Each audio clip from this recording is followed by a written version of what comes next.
Muratvan Aylin, birinchi sınıf o'quvchisi. Mening malimimning iti Firuza.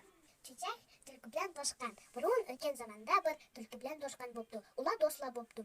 Tulkining uyi muzdan yasalibdi. Toshqanning uyi yog'ochdan yasalibdi. Adyaz kelganda tulkining uyi erga chiqdi. Tulki yig'lab, "Toshqan, meni uyingga kirgazgina" debdi. Ma'qul debdi. U tulki alda qo'yibdi. Tulki toshqanni qo'g'lab yetib, toshqanning uyiga kiribdi. Toshqan yig'lab ketsa, oldidan shitlar chiqibdi. "Kaf kaf kaf, nima bo'ldi? Toshqan nimishga yig'layapsan?" debdi. "Nimishga yig'lamayman, meni tulki uyimdan chiqaratdi" debdi.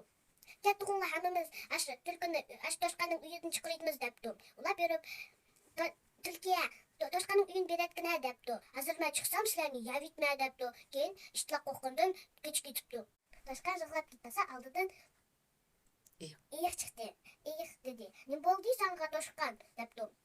Toshqan "Yo'q, sen menga baribir yordam beramaysan. Ishlar qo'rqib ketishdi" debdi. "O'y, men senga yordam berolmay, yur ketdik" debdi. Ular berib debdi. Tulki toshqanning uyini berib debdi.